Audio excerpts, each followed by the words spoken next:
This is the original esport racing game. This is iRacing.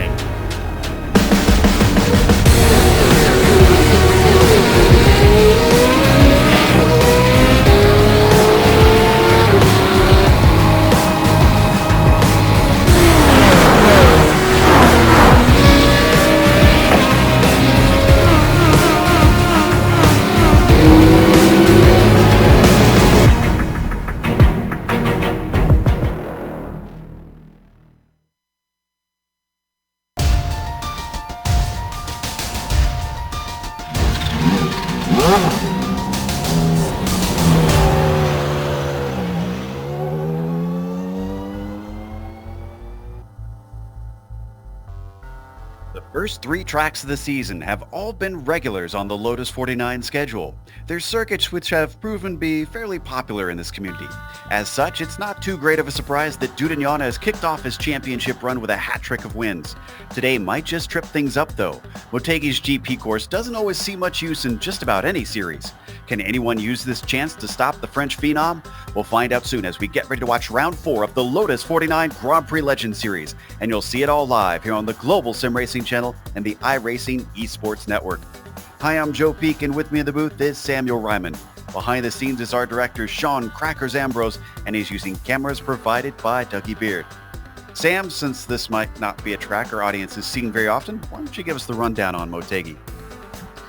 Yeah, Motegi's, like you say, not quite a Grand Prix course, but still has a lot of things that make up a Grand Prix course. So long straights, a variety of corners, pretty long ways around, just a tick under 3 miles or 5 kilometers with 14 turns. The Formula 1 car has been raced here on Motegi before plenty of times on iRacing, as well as more modern renditions of the Dallara IndyCar. So this circuit is definitely capable of playing host to these machines. However, as you mentioned, the lack of use that this track gets, combined with the high temperatures we sometimes see here in Japan, means, especially at these flatter turns, there is a little bit of a grip problem, but there's always a grip problem in these cars. Let's take a look at just how bad it is with our GSRC lap guide.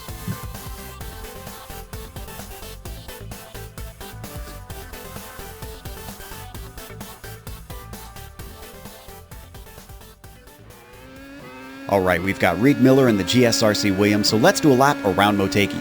Turns 1 and 2 are going to act as one corner effectively, but even though you'll be braking a decent amount, expect passes into here to be a little tough. Now we find ourselves on another long stretch down towards 3. Drift off to the right and be ready to brake a lot more than the first turn. It's sharper on entry, making overtakes more likely, but it's also a wider exit. That means the run down to 5 really sees some speed start to build up. Just like before, you're gonna cross the circuit and get ready for your brake marker. 5 is the sharpest of this series of back and forth turns, and it's not uncommon to see drivers outbrake themselves. It immediately takes you under the oval into the outfield portion of the track. 6 is flat out, but it leads pretty quickly into 7 and 8. This set of S's tightens on the second apex, and drivers will probably find it tough to follow in the wake of the car ahead. That means the hairpin of 9 will be tantalizing because you'll want to try and overtake, but few people will be close enough to pounce. It also tightens a lot on the exit, so don't get too greedy on the power. Then we've got turn 10, which is one of the more critical corners on the circuit. There's a slight uphill, but it's pretty much a straightforward 180-degree bend. It leads you onto the backstretch, so making sure you don't get wheel spin or hesitate on the power will be of utmost importance. But while 11 is ideal for overtakes, you've got to be wary because there's a downhill drop right on the entry. Back under the oval, we return to the infield section and the final few corners. The chicane of 13 and 14 are probably the most tricky of the entire course with its awkward braking. Mistakes could set up a drag race to the finish line, but hopefully you've now finished a lap around Motegi.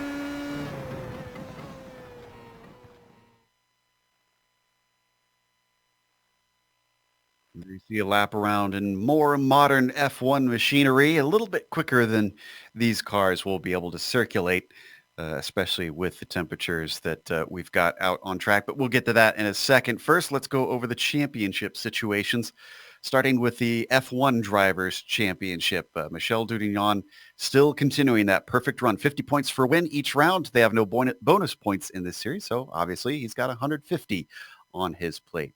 Now, Ove Trangrade has recently jumped up into the second position, and Roman Pavlovski's followed him into third. Mick Claridge, let's see, actually, is Mick here today?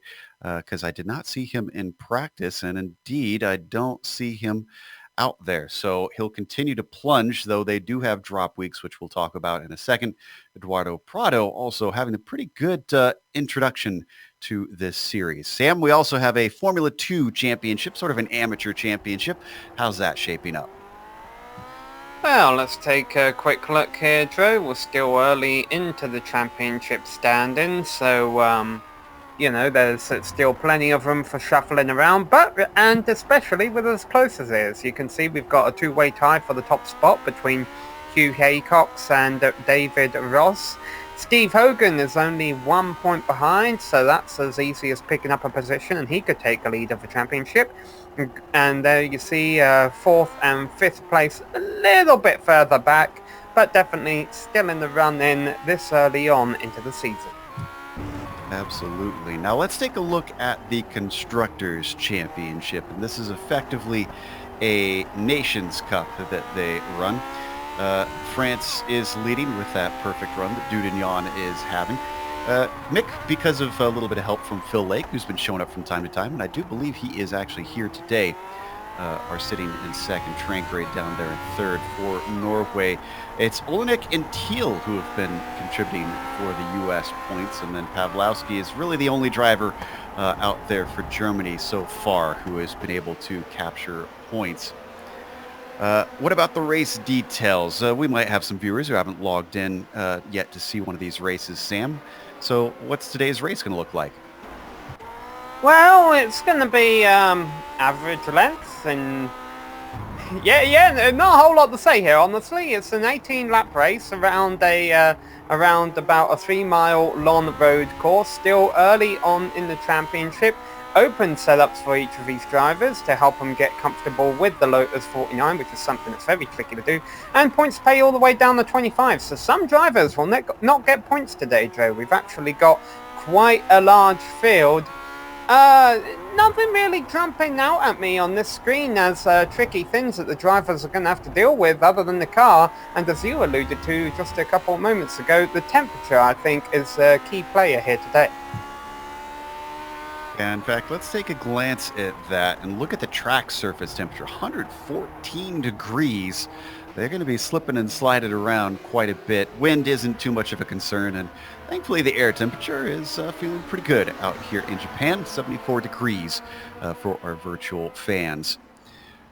Now, as always, this series is brought to you on the iRacing Esports Network. Make sure and subscribe. All you got to do is go to their YouTube page. If you haven't subscribed yet, the subscribe button will be bright red. Click that, and you'll get all of the Grand Prix Legends series in your YouTube feed.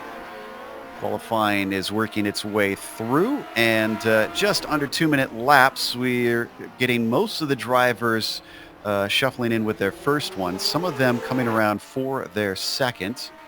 This is Daniel Sadro that we're watching, but surprisingly, it is Eduardo Prado on the provisional pole with his first lap.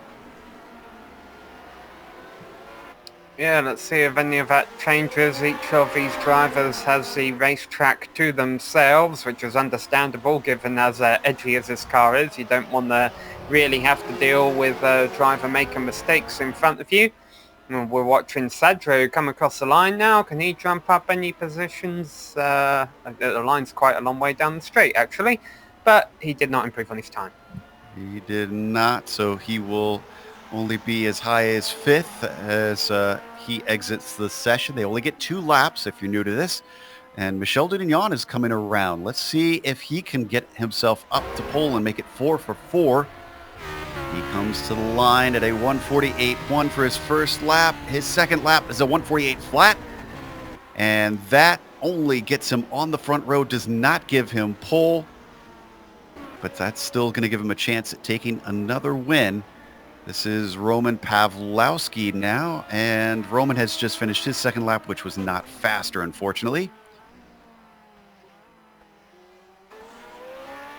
Let's take a watch for Johnny Bell. His first lap did not count, so he's a little bit under pressure.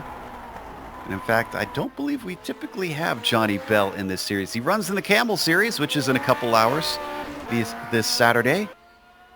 So how is he without any sort of downforce on the car? He's good enough for a 1:54.1, which is well off the regular time, so he is going to be last on the timing sheet. What about Jamie Hall? We have seen Jamie here every now and then, but also a regular from the Camel Series. I wonder if they organized something when we weren't looking that brought a few of these drivers over. He's at a 1:48.9. You can tell that he's gotten used to this car. He's sitting in 6th, and a 1:48.8 is a little bit faster, but does not bring him up the order. He's still on the outside of row 3. Yeah, what's that term, Joe, for people who like pain? Mercedonis or something like that? There's got to be a term similar to that to people who like driving really hard to handle cars.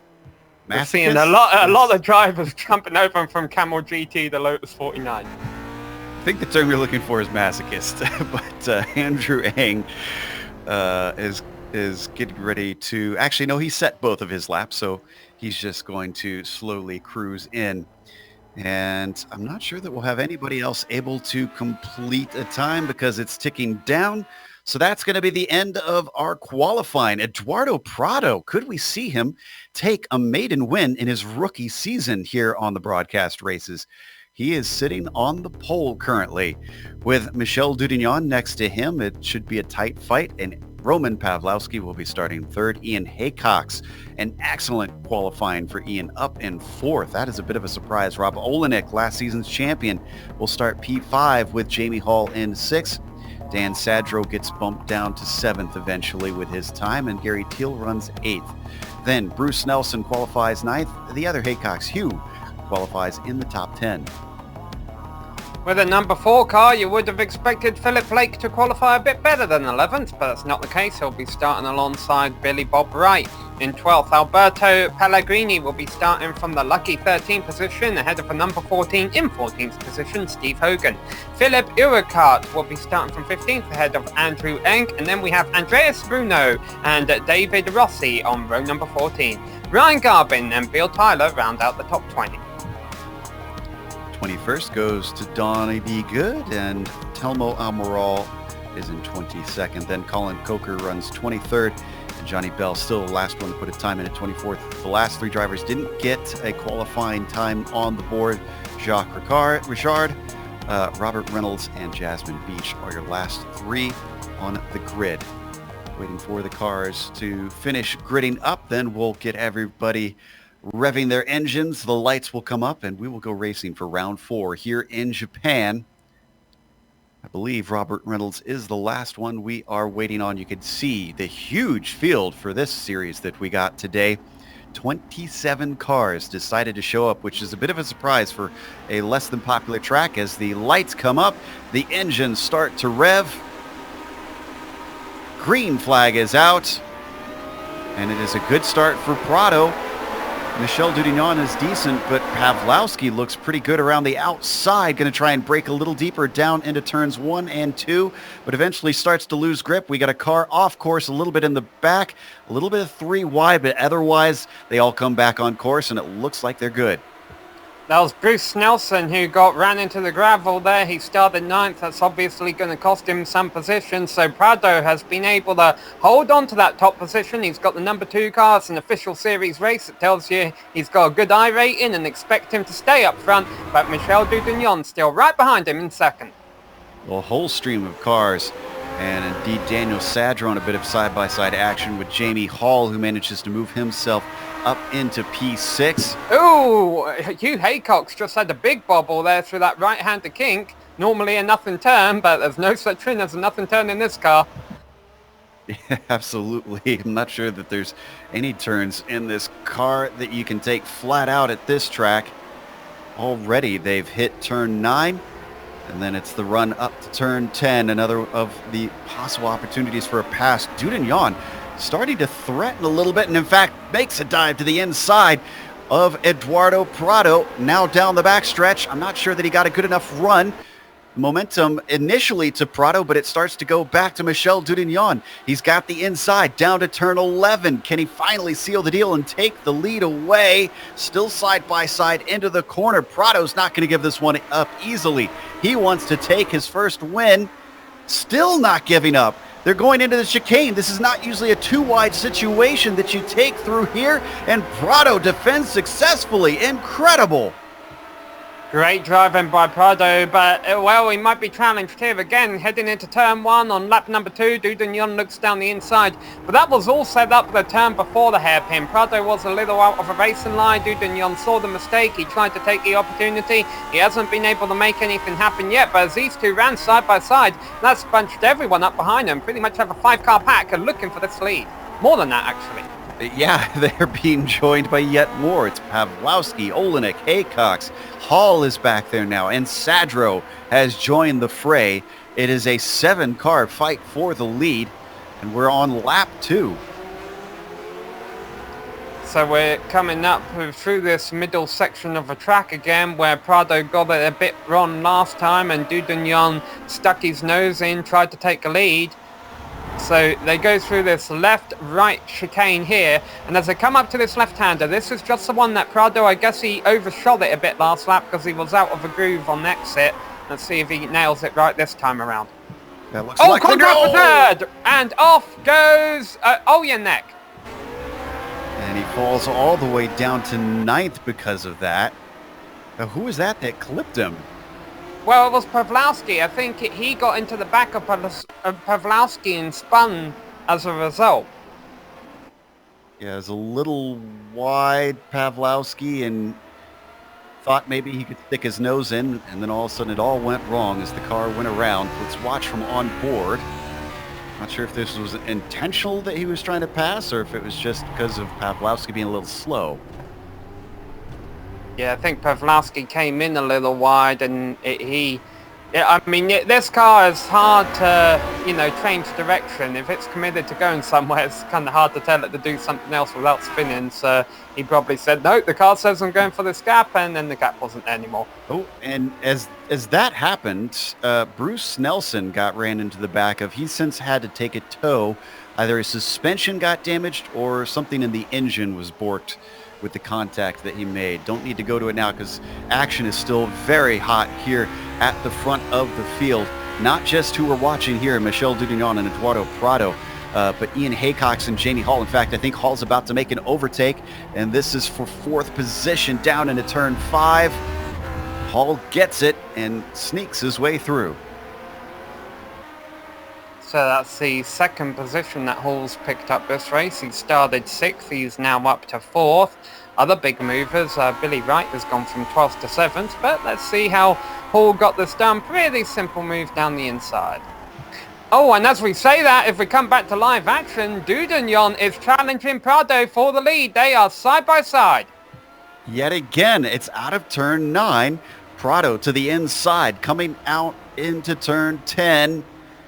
Could see an over-under here from the Frenchman. He looks for it. He does get a good launch. He's going to get a little bit of slipstream. Now he ducks to the inside. The number 1 car tried this last time, and it didn't quite work out. He's got quite a bit of speed compared to Prado.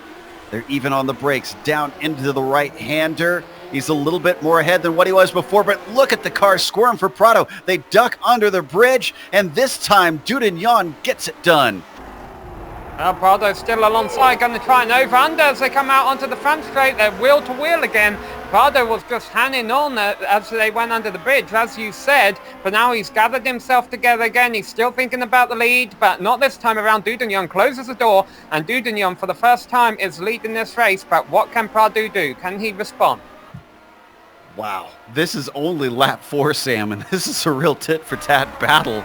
I can't believe how evenly matched they've been so far.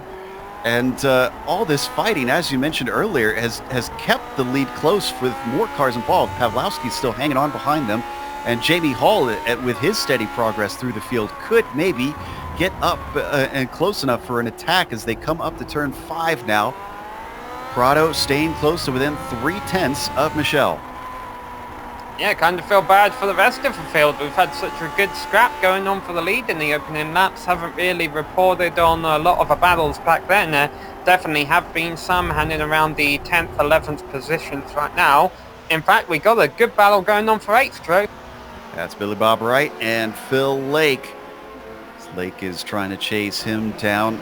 Started from 11th. He's up to 9th, seeing if he can get one more. He's a little bit more tidy down to the apex of 9. They come up to 11th, though, and Billy Bob got himself a good run to keep safe into this right-hander. Yeah, definitely one of our bigger movers in the front half of the field is Billy Bob going from up to 8th position now, having qualified all the way back in 12th. It's hard to make passes, well, in this car, just in general, I should imagine. He stays right with him as they come back to the infield portion. We've lost a couple more cars that we're not sure what happened. We'll have to go back and check that out. Telbo Almorales is retired fully. He's out of the session. It looks like Colin Coker is in the pits waiting for repairs. Snelson's come back out, and David Rossi had something happen where he took some repairs and has returned to the track as this battle continues between Wright and Lake. Wright a little bit slow off to turn 2. Lake can't take advantage, so he sits back in 9th for the moment. Yeah, I can see even just going through these sections, the walls are never far away and mistakes are easy to make in this car, and unfortunately those are two combinations that don't always add up well. So attrition, always fear. Setting up for another pass here, looking to the inside, no. And it poked his nose, a slight early turn-in for Billy Bob Wright to try and fend that one off. Still, he is right underneath that gearbox as Phil Lake. Maybe a sneak attack up into turn 7. Oh, and he gets chopped off at the nose. Brave stuff from Billy Bob Wright. Billy fighting hard to defend that. Now they're coming up to the section of a track where we've been seeing most of our passes today, so let's see what Philip Lake can do here. My guess would be, as we've got a battle in front of him, that's Rob Olyanek passing Daniel Sadjo for 6th position. Yeah, and successfully too, down into turn 10, snuck through the inside, demotes Sadjo down to 7th. Let's take a look at how this one happened. I think this all started in 9 even. Ooh, yeah, look at the big slide that Sadjo had coming out of that corner, compromised his exit, and then from there just didn't even defend it. Rob now up to P6 after falling down a little bit from the start. Up next on his list is Ian Haycox. I'll take back what I said during the pre-race show, Joe. I said the 18 laps didn't look too long for me. We're only on lap 6 of this thing. We've already had plenty of action, and these drivers have got 12 more laps of this to deal with. And our leaders are already catching some traffic. David Rossi just got lapped. And poor Eduardo Prado got the worst of it, having to go around the outside of turn 3. He's still staying with Dudignon, but it has gone from 3/10 where it's hovering up to 5/10 now. This is separating them from Pawlowski as well. I don't know what's happened to Ian Haycox, but he has been caught quite quickly by Rob Olyanek and Daniel Sadro. We saw those two battling for 6th and 7th, and Ian Haycox was just having a nice little ride on his own in 5th position. Well, that's over, because now he's got a lot of pressure from behind from Rob. Yeah, Ian's got to try and prove that qualifying was not a fluke. Now they come up to the traffic, and yet again, turn 9 really seems to be making a difference, because if you can get a good run out of there, you got a chance at a pass as they come up to the traffic. Little puff of smoke as Rossi gets out of the way, but Olenek is by and up into P5. It's gotta be tough having the last name Rossi in any kind of motorsports, even if you're not related to Valentino or Alexander. Feels like he got pressure. So Ian is still staying stuck right to Rob after that pass, but he's got to look in his mirrors because Daniel Sadro is trying to follow him through as he's rocked up to the back of that bright green number 11. Yeah, I've got to say, it's one of my favourite coloured cars out there on the racetrack. Yeah, so let's see, Daniel Sadro, is he going to wait all the way until turn 9 again? The problem is if he does, he'll probably lose contact with Rob Olyanek, who he's been fighting with. Riding on board with Daniel. And as that was happening, Jacques Richard had something happen to him because he's come into the pits. I'm not exactly sure what. We'll try and take a glance and see if we can figure out what went down with him as we follow this chase for what effectively is for the 5th position. It's Rob who holds that up at the front of this 3-car train. Ian Haycox, P6. The car we're on board with, Sadro, rides in P7. Yeah, just a couple of turns away from that toe, and that's a big mistake. That's not going to help him get it done. Big slide into the chicane, and you could see just how much that drops him back. I don't think he'll have a chance. Maybe he will have a chance. This time it's a mistake from Ian Haycox through turn 9. He gathers it back together, and they come together once again, but Sadro, no chance as a defensive move from Ian Haycox down into 10, looking for the over-under this time, squares off the late apex, and just nothing doing quite yet for that white machine. Keeping half an eye on this, also keeping half an eye on the leaders. Dudignon, since he's gotten by Prado, he has not been able to pull away. They're still within half a second of another. Definitely given us something to watch out for. Oh, and another little mistake coming off the final chicane from Ian Haycox on screen there. Sadro doesn't look like he gets a good enough run as they come down to turn 1. He's good on the braking, starts to close into the gearbox of the number 11. Looks for the shot off the corner as well. I'm not sure he's got enough. While these two hold station for now, well, let's see what kind of exit they get out of this left-hander, because there's an overtaking opportunity coming up. Yeah, looks like Haycox has done good enough to fend it off for now. Also point out, behind these two, there's a 3-way battle going on for 8th. Not as intense as this right now, but we've got Philip Lake ahead of Billy Bob, back in 9th place, and then Hugh Haycox rounding out the top 10. Billy Bob is putting a lot of pressure on Phil Lake. These two have raced together before here in this series. As they come through the left-right of 7 and 8. This is the popular spot coming up into 9. Let's see if either of them makes a mistake. Maybe sets up an opportunity. And Phil Lake, not the strongest out of there, but strong enough to keep Billy Bob at bay.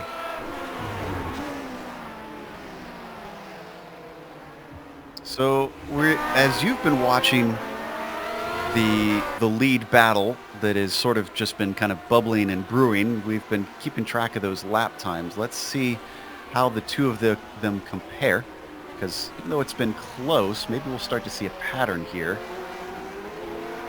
And it does look like Prado's been slower on most of the 3 of the 5 laps that we've collected here. He looks a little bit slower. Oh, he must have... Oh, no, I was going to say I thought he had an off, but it was just refreshing as they crossed the line. Oh, he was 0.3 slower this last lap. Wow.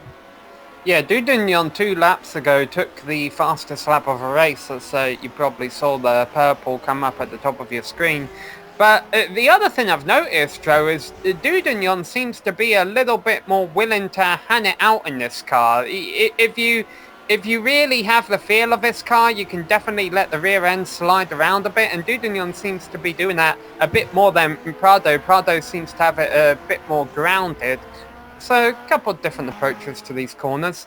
But then again, I could have just been seeing things. We saw Prado demonstrate his car control earlier when he got sideways under the bridge, but 2 turns later was challenging for the lead again. You know, it was fascinating. I was reading on the forums, I can't remember if it was this week or last week, some of the drivers were trading tips on how to drive the car fast, because this is a small, close-knit community, and they're really not afraid of trying to help newcomers out. As we take a look at the battle for 11th, this is between Hugh Haycox and Alberto Pellegrini. Hugh's the one we're riding on board with. The yellow machine that you see on your screen is Alberto as he gets awful close down through turn 9. And one of the things I noted, Sam, is that it was either Michelle or Mick were talking about how they really use the differential to kind of rotate the car and point it where they want to go, and then just gas it up and go. And I've driven this car a lot. I never really thought about that. Of course, I was never really fast, so it was fascinating to watch. Actually, we got to go to Rob Olenek up at the front because he's in a big side-by-side battle. I think they just made contact with Jamie Hall. They're going to be able to continue on. They're still side-by-side coming down to turn 1. That's Hall to the outside, Olenek to the inside. Neither willing to give way, but Olenek is going to be able to squeak ahead, and he's temporarily got 4th place. Hall's going to try to come back at him, Sam. Continue to run side by side. Believe it or not, you can get away with a little bit of bumping in this car as long as you do it at the right angle. I know they're known for being fragile, old Formula 1 cars, but that's normally when they crash big and slight contacts they can get away with. Rob Olenek on the inside, Hall on the outside, laid on the brakes, are still side by side, and Olenek gets a better run out. It's so hard to get the power down in this car that it's not always the guy on the outside with the wider turn who gets a better run off the turns. It's a fair point. Oh, and another bobble from Olenek. This battle's not over yet. Jamie Hall tries to find a chance, but you mentioned trying to find that grip around the outside. He can't find it there through 8. So they come into 9 with Olenek back into 4th, Hall into 5th. And these two are old foes. They have raced against each other for years at this point over in the Camel GT series. And they've brought this fight to even older cars in the Lotus 49s. Yeah, I don't think we're getting the Model T on iRacing anytime soon. But if they do, we'll probably see those two at it there as well. And for the first time, Joe, as this breaks up a little bit, I see no battles in the top 10 all race long as we've just gone halfway. But still a lot of cars running close enough to each other. I'm sure this will change within a couple of laps. Yeah, the top 10 has just been fierce all race long. It's worth pointing out, though, that we saw Prado and Dudignon backed up into a group of cars. That has since disappeared because Pawlowski, who's been running 3rd much of this race, has fallen away to about 3 seconds back. So he's no longer a threat. And there's our leaders overtaking yet more traffic. That was Robert Reynolds. They went by. And the 6th already back up for grabs. Ian Haycock's got a bad run out of a previous corner. Daniel Sadro goes down the inside. That was pretty simple, to be honest. And Philip Blake watching on from behind, thinking if these two continue to do this, I'll run up and try and get 6th place. Yeah, Lake was fighting with Billy Bob Wright just a minute ago. You could see Billy Bob back there in the 4th car in line, who's also trying to catch up to them. But in the meantime, Daniel Sadro made that pass and is having to do a little bit of work to hold on to it because Ian Haycock's still hounding him, trying to get that one back. And another mistake from Daniel Sadro. Does not seem to be having a good time into turn 7. Ian Haycox can't do anything with it. Actually gets checked up because here comes Phil Lake ducking to the inside down into turn 9. Can't outbrake him into the corner, sets himself up to come off of the left-hander. They're all going to stay in order. Sadro 6th, Haycock 7th, Lake 9th, Lake 8th, and Billy Bob in 9th. This almost reminds me of a game of chess or a supercross race where who's the guy who loses the race? It's normally the guy who makes the last mistake. A lot of these drivers slipping up in the middle of the top 10 here, and it's probably going to be the one who keeps on track the longest that ends up with that elusive 6th position or whatever they're going to be fighting for in 8 laps time.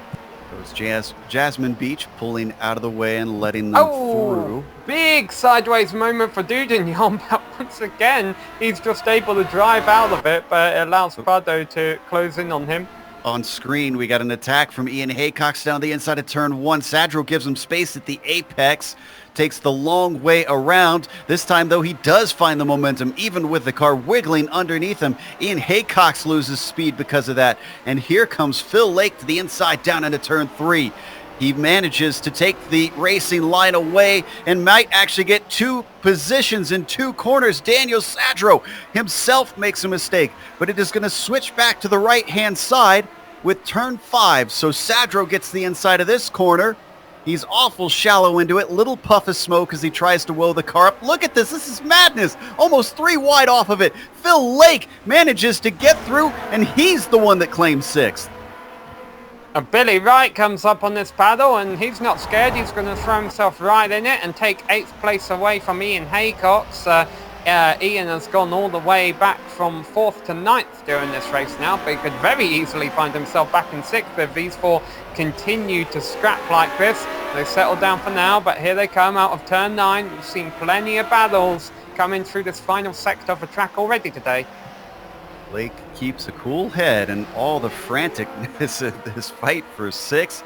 Can he manage to stretch himself away with 7 laps to go, which is about to become 6 laps to go? They hit turn 11, and you're right about Prado starting to catch our leader, Michel Dudignon.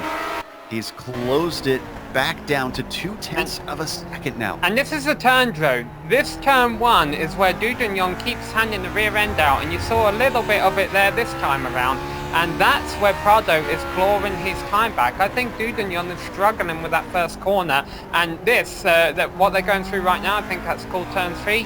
That's where, even now, even through there, Dudignon's sliding all over the place, and Prado sees it. He's going to look to the outside. He's going to challenge for the lead once again. Prado bounces, but making it the hard way around. Dudignon defends. Eduardo Prado can't quite pass there, but he's not done yet. Stays right on the gearbox of the number 1 machine.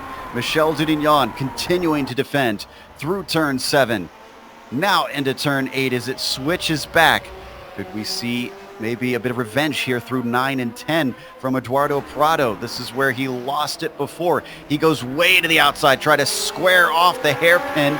It looks decent, but I'm not sure that it's good enough. He is absolutely hounding him in every corner. Yeah, but I think Dudignon's got this side of the track down as they come out turn 10. He gets a good enough exit in. Even though these cars aren't exactly aerodynamic, he still pulls to the side as they go down the hill to try and break any sense of the slipstream that Prado could be getting. And we saw them side by side through this turn earlier on. As a matter of fact, I think we've seen them side by side through all of these turns at some point during this race. So here they come through the final chicane to cross the line. 5 laps left to go, and this is where Prado, I think, needs to think about what he wants to do in turn 1 to set Dudignon up in case Dudignon slides excessively again, because this seems to be the Achilles heel right here for Dudignon. He closes in, but it's not as close as what we saw last lap. So he's going to have to continue to chip away once more at that lead. And this time it's Prado who makes a mistake, coming in hot into turn 3 and loses a little bit of ground. Yeah, the rest of the top 10 seems to be a little bit calmed down for now. I know I said that a few laps ago, and then it heated back up again. Give a shout out to Gary Till, by the way, in 10th place for the number 3 car. Oh, we got other problems. No, here we are. We picked Gary up on screen here. Even though in the number 3 car, 10th isn't where he'd like to be running, I have a feeling he got a bit of a bad start to this race. He dropped outside the top 10 and he's made his way back up there. Who knows, maybe if there's a couple of incidents late on in this race, he'll be able to pick up a couple more positions. There's a little damage on the nose of the number 3, so he must have had some contact with someone somewhere along the line that set him backwards. Behind them, got a battle in the mid-pack between Urquhart and Bruno. This is for 14th position. Bruno, the chasing blue machine that you see, and Philip Urquhart in the green and yellow. Right on board. One thing I love about these onboard shots with these 49s, you can see how much the suspension moves, especially when you slide wide like that, as Bruno has to catch the car. Meanwhile, the leaders cross the line, 4 laps to go. Prado's still a little bit back of Dudagnon for now. And you see, there's why Dudagnon just set the fastest lap of the race. He's responding. And what I love about this is he's being made to work for these wins.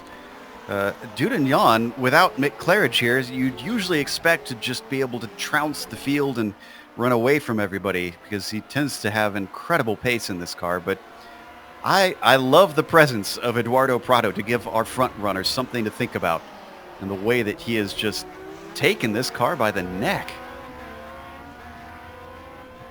Yeah, it'd be nice with 8 rounds left to go this season if we could get one race where we get a right on scrap between Prado, Dudagnon and Claridge for the win somewhere. And right now, we've got a pretty good scrap in the likes of Dudagnon and Prado. Dudagnon, when he doesn't make mistakes, he seems to be able to cover that number 2 car off. He's got the number 1 on his car for a reason. He has a higher I rating than any of the rest of the field. This is an official series race. Exactly. So even though we were talking about points of the broadcast championship that we cover, it's a private thing that they keep track of, although anyone is welcome to enter just by showing up in these races here on Saturday mornings, afternoon, I guess if you're over in Europe. But they are also competing for the iRacing official points. There's the official championship to worry about. There's a little bit of a slide coming into the final chicane from Dudagnon, but certainly not losing it there. Meanwhile, back in 6, 3-car train. They've dropped Ian Haycox since we last looked at these 3. Lake is in 6. Billy Bob Wright sits in 7th, and Daniel Sadro is in 8th. One mistake could be costly between any of these 3.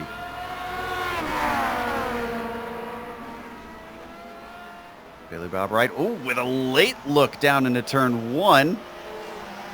Given space at the apex from Lake.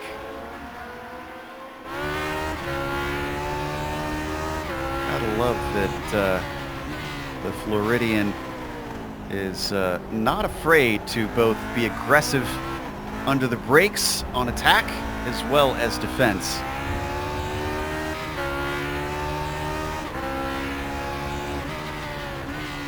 3 laps to go. Another look to the inside, very late on the brakes, and once again, he's there, but not quite. It's gotta be nice knowing you don't have a front wing on this car. You don't have to worry about wrecking your aerodynamics if you go into the back of the car in front. At least at this track.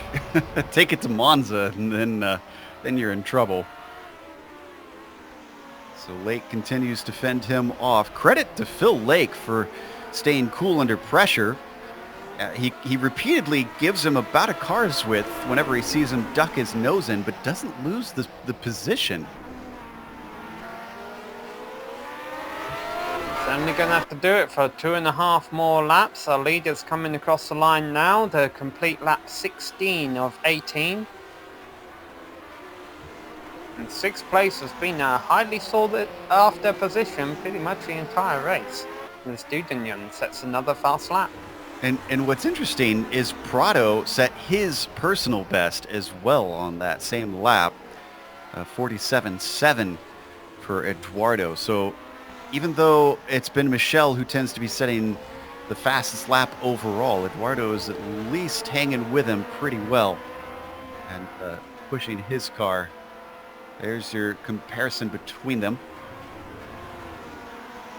Once again, looks like Prado just that little bit slower on most of the laps.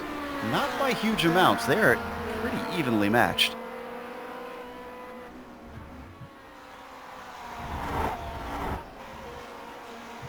But Dudagnon, even though it's only half a second, gotta imagine he's feeling pretty comfortable at this rate, because if he can maintain this gap heading into turn 1, which has really been the only turn I've seen him struggling with today, he should be able to have Prado covered.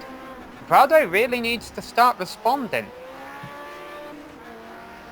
He does, but I'm not sure that Michel has got this one wrapped up. It all depends. It looks like he has pulled it out when it matters, because it's now up to 8/10 between them. You could see the extended gap coming down into turn 11. Just like you were saying, we need to watch here as the white flag is getting ready to come out through the first half of the lap, where Eduardo Prado has the measure of the Frenchman. And they've got traffic in front of them. Johnny Bell is just ahead. Could he maybe be a pick for Eduardo Prado to catch out Michel Dudagnon down into turn 1? He gains a little bit of ground, but he's got to get closer than that if he wants to go on the attack. Now they come out of turn 2, up towards 3, and Bell is just going to stay off to the side and out of the way. Nicely done by the back marker. No, Dudagnon really getting it turned in there. Turn 3, but gets it out in the grass, and that allows Prado to catch up, but then Prado has to back out of it. He caught Dudagnon too quickly. Yeah, 2 wheels out in the grass from Michel. That could have been lights out. But he holds on to it. This gives a little bit of hope to Prado. He continues to pressurize him. The Brazilian desperately wants to get his maiden victory. And he wants to stop the run that we've seen from Michel Dudagnon, who is looking for his 4th in a row this season in the 4th round. He's running out of opportunities. Could he maybe do something here in turn 9? This was the hot spot early in the race. Michel Dudagnon successful off the corner. Yeah, nicely done there from Dudagnon. That was really a place that they could have gave Prado an opportunity if he hadn't been careful. Now, one last run down the hill here. Prado would have to do something super aggressive to make anything happen on the inside, or even the final chicane. Dudagnon's looking not comfortable, Joe. It depends how aggressive Prado wants to be. Got to be smooth through these last few corners.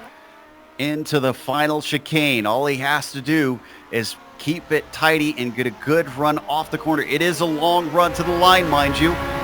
And I think he's got it. Michel Dudagnon is 4 for 4 here in the Lotus 49 Grand Prix Legend Series. To give Prado credit for that, though. It will get Pavlovsky across the line here in 3rd place. 6 through 8 are still nose to tail, but I think they're holding station for now. It's going to be Philip Blake in 6th, Billy Bob in 7th, and Daniel Sadro coming home in 8th place. Great stuff between those 3. It's a shame we weren't able to give them more attention. As 10th place, a top 10 under threat. Gary Teal has been caught by Hugh Haycox, but unfortunately not passed. So Teal gets that 10th place. I believe our last battle that we've got going on is 16th between Tyler and Ang. Tyler leads in the green and white with the fully green machine behind of Andrew Ang and the number 17 giving chase. He's awful close coming to this final chicane. A little bit of pressure on Tyler, who we haven't really give any screen time. A little bit wide through the second apex. Can he hold onto it as they both accelerate to the line, and Tyler's going to take 16th. Well, good race for a lot of those cars, able to keep up on track. Some not so fortunate. Robert Reynolds is having his engine worked on in the garage. But, yeah, I guess I'll be loading that in a hauler. Yeah, it looks like he's already ready for them to do so. So that takes us to break here on the Global Sim Racing channel. We got a fantastic one, but we got an even better post-race show coming up with driver interviews as well as the official results. If you watch on screen between now and then, you'll see all the upcoming races here on the GSRC.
Welcome back to Twin Ring Motegi here in Japan. We just watched round 4 of the Grand Prix Legends series on the more squiggly of the two rings, the road course, of course.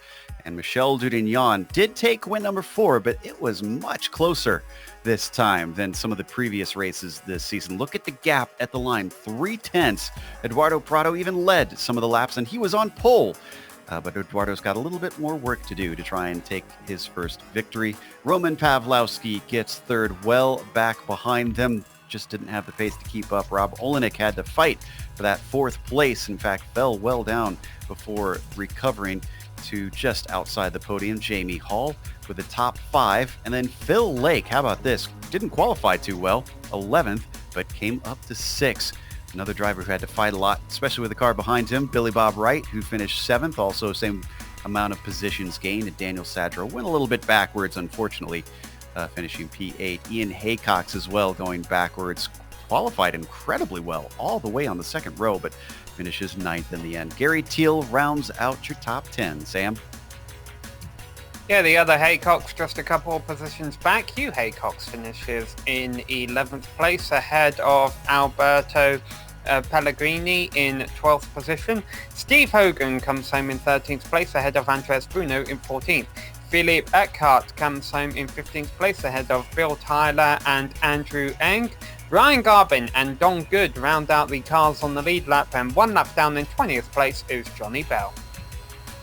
21st goes to Jasmine Beach with Bruce Nelson in 22nd. Then it's David Rossi in 23rd. And finally, you get into our retirees. Colin Coker out of it in 24th. Robert Reynolds, Jacques Richard, and Atilmo Almiral all did not finish today in this race. So we were hoping we'd have a few drivers to talk to, but they're all a little bit microphone shy today, unfortunately.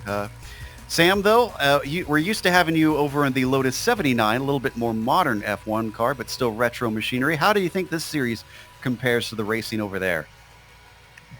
Well, this series is always unique, Drew, and the fact that the Lotus 79 is still very aerodynamic dependent, so the rules of racing still apply. You know, the car doesn't handle as well in traffic when it's got dirty air on the front wing. If you enter a turn too hot, you'll be hurt on exit. If you're on the outside, you'll get a better run on exit, and all that. But the Lotus 49 is really interesting because at the end of the day, it comes down to racing. There's okay, the slipstream, dirty air, all that still exists, but the car isn't upset by it as much. You can win a battle on the outside line, you can win a battle on the inside line, you could win a battle by driving in deep or by coming off better, and you might have not necessarily been the favourite entering the turn. You know, it's some really creative racing, some really good driving. I mean, we saw some wheel-to-wheel moments out there today with not a whole lot of carnage. So, great racing by all these drivers. Let's also emphasize this was a single split race.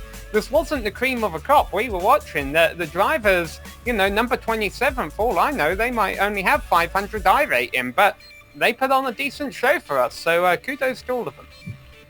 I can tell you that nobody was lower than the 900s as far as I rating goes. So everybody's still fairly well balanced in this series. And I agree, this was a testament to the talent in this series. In fact, the strength of field was 2,300 here today, which is not too shabby for a single split in this big of a field. We're going to wrap up, though, since it looks like everybody isn't interested in talking to us today. So some thank yous go out, including to the Lotus 49 community for bringing us back for another season of coverage, as well as to iRacing for putting us on IESN. Again, make sure and subscribe. Just go to their YouTube page, click the red button that says subscribe, and see all of the Lotus 49 Grand Prix Legends series each weekend. Thanks to the companies that provide the software and the hardware for our broadcast listed here on your screen. And additional thanks to June Lalonde, who provides our wonderful music. See the screen for how to get a hold of more of her great work. Thanks to the team today, Sam, Sean, Dougie, and Don, our spotter behind the scenes. If you'd like to find out more about GSRC, including upcoming races, you can find it at globalsimracingchannel.com. You can also check out our social media on Twitter at GSR Channel, Facebook at Global Sim Racing Channel, and Instagram at GSRC_Graham. The next race that we have is at Silverstone. So looking forward to the classic Silverstone, actually, we should say. We've just gotten a more modern one here in iRacing recently, but they've elected for the historic layout here in this series. That'll be a week from today on July 13th. We also have upcoming races for other series listed on the screen, so check those out and mark them down on your calendar. But until next time, race clean, race hard, and we'll see you on the track.